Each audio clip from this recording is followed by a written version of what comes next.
नमस्कार दोस्तों, एक बार फिर से इंडिया रिपब्लिक में आप सबका बहुत बहुत स्वागत है। एक बहुत ही संजीदा, दर्द भरी, सोचने पर मजबूर कर देने वाली कहानी के साथ मैं फिर से आप सभी के सामने हाजिर हूँ। मध्य प्रदेश के रीवा ज़िले में एक जगह पड़ती है जिसका नाम है जवा। वहाँ की यह कहानी है। 23 अप्रैल 2024 की यह घटना है जो काफ़ी सुर्खियों में आई। इस घटना से हर एक अभिभावक को, हर एक बड़े बुजुर्ग को यह सीख लेने की ज़रूरत है कि जिन बच्चों के हाथ में हम लोग मोबाइल दे रहे हैं, वह उस मोबाइल के जब पन्ने पलट रहे हैं तो वहाँ पर वो किन चीज़ों को देख रहे हैं।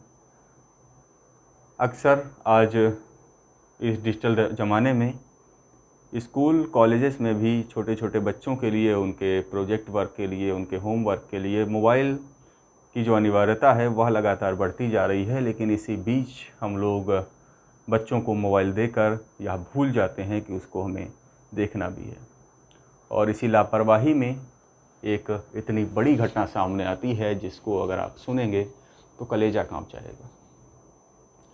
दोस्तों, 13 साल का एक बच्चा जिसको फ़ोन चलाते चलाते पॉर्न या कहें कि जो गंदी फिल्में हैं उनको देखने की एक लत लग जाती है। अक्सर यह भी देखा गया है कि जब घर में बच्चे होते हैं और हम मोबाइल मांगते हैं तो अक्सर उनका यह जवाब रहता है कि हम पढ़ रहे हैं।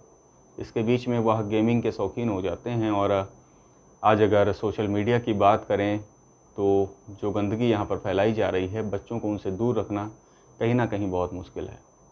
तो उस बच्चे को जब यह पॉर्न देखने की लत लग जाती है तो एक दिन वह अपनी ही 9 साल की छोटी बहन के साथ उन सब हरकतों को करने की कोशिश करता है जो कि उसने अपने फ़ोन में देखी थी। घर में उसकी माँ के साथ एक उसकी 2 बहनें जो बड़ी थी, एक की उम्र शायद 18 साल होगी, एक की उम्र 16 साल के आसपास या 17 साल बताई जा रही है। उसकी माँ रहती थी, जो पिता था वह बाहर नौकरी करता था। 9 साल की इसकी एक छोटी बहन थी, 13 साल का यह था। मोबाइल को देखने के बाद में जब एक दिन रात में अपनी बहन के साथ सो रहा था, 9 साल की छोटी बहन थी, उसके साथ यह रेप जैसी घटना को अंजाम देता है। रेप जैसी घटना को अंजाम देने के बाद जब बहन चिल्लाने की कोशिश करती है तो यह उसका मुंह दबा देता है, और जब वह तब भी नहीं मानती है तो उसका गला दबा देता है। यह जब शोरगुल जब घर के सदस्य, उसकी दोनों बहनें और माँ सुनती हैं तो दौड़कर कमरे में आती हैं, और जब देखती हैं तो जो यह बच्चा था 13 साल का, इसके हाथ बहन की गर्दन पर थे। यह सब जब माँ और दोनों बहनें देखती हैं, उस समय यह बताया जा रहा है कि वह जो बच्ची थी वह जिंदा थी। बच्ची लगातार चिल्ला चिल्ला कर कह रही थी कि पापा आएंगे तो उनको यह पूरी घटना वह बता देगी। अक्सर हमारे समाज में लड़कियों को महत्व कम और लड़कों को महत्व अधिक दिया जाता है। कुछ ऐसा ही उस घर में देखने को मिला। और होता क्या है कि अब माँ और दोनों बड़ी बहनें मिलकर यह फैसला लेते हैं कि उसको मार देना चाहिए। रात में ही उस बच्ची की गला दबा करके हत्या कर दी जाती है ताकि वो जो 13 साल का बच्चा है उस पर आँच ना आए और वो बचा रहे। अगले दिन सुबह होती है।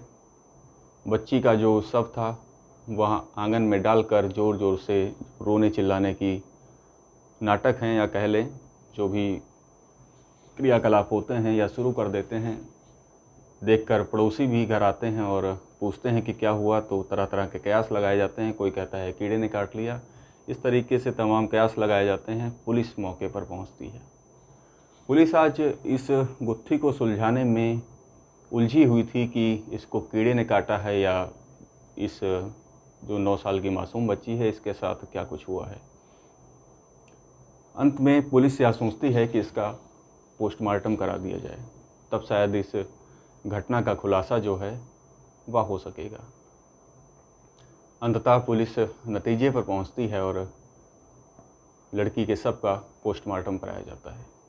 पोस्टमार्टम रिपोर्ट देखते ही जो पुलिस वाले हैं वह चौंक जाते हैं और सोचने पर मजबूर हो जाते हैं कि जो लड़की घर के अंदर थी उसके साथ यह घटना कैसे घट गई। रेप जैसी घटना पोस्टमार्टम रिपोर्ट में बलात्कार की पुष्टि हुई थी। अब पुलिस के सामने जो सोचने वाली बात थी वह यह थी कि घर में सिर्फ 13 साल का एक छोटा भाई, 2 बड़ी बहनें और माँ ही रहती है। पिता बाहर काम करने गया था।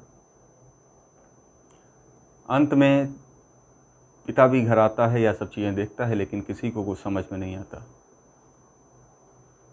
पुलिस लगातार तफ्तीश करती रहती है, लेकिन पता लगाने में 50 लोगों से, जो मोहल्ले के हैं, जो उस लड़की से मिलते थे, आस पड़ोसी थे, 50 लोगों से पुलिस 3 महीने तक लगातार पूछताछ करती रहती है, लेकिन कोई भी रिजल्ट निकल कर सामने नहीं आता। अंततः 3 महीने बाद यह बात जब खुलती है, निकल कर सामने आती है, तो जो लोग थे उनके मुंह से अगर कहा जाए तो आवाज़ नहीं निकल पा रही थी। उनको समझ में नहीं आ रहा था कि एक घर के अंदर इस तरीके की घटना आखिर कैसे हो गई और एक माँ ने कैसे इस पूरी घटना को अंजाम दे दिया, क्योंकि अगर देखा जाए तो दोनों औलादें उसी की थीं। इसके बाद में सभी को फ़िलहाल जेल भेज दिया जाता है। इस घटना से दोस्तों अगर बात की जाए तो सीख हमें यह मिलती है कि जिन बच्चों के हाथ में हम इस मोबाइल को दे रहे हैं, जिसमें अगर देखा जाए तो आज इंटरनेट पर, गूगल पर और सोशल साइट्स पर सारी चीज़ें बहुत आसानी से उपलब्ध हो जाती हैं। आज अगर देखा जाए तो बच्चे अपने मोबाइल की स्क्रीन दिखाने से भी अपने बड़ों को कतराते हैं, कहीं ना कहीं वो लड़ने लगते हैं, ज़्यादा कहने पर आक्रामक हो जाते हैं। लेकिन सभी गार्जियंस की, सभी घर वालों की यह जिम्मेदारी बनती है कि जिन बच्चों के हाथ में हम मोबाइल दे रहे हैं, समय समय पर उनकी निगरानी रखें और या हम देखते रहें कि आखिर वह उस मोबाइल में क्या कुछ देख रहे हैं। तो यह थी दोस्तों आज की कहानी। आपको कैसी लगी, इससे क्या कुछ सीख मिली, हमें आप कमेंट बॉक्स में ज़रूर बताएं। और सावधान रहने की आवश्यकता है।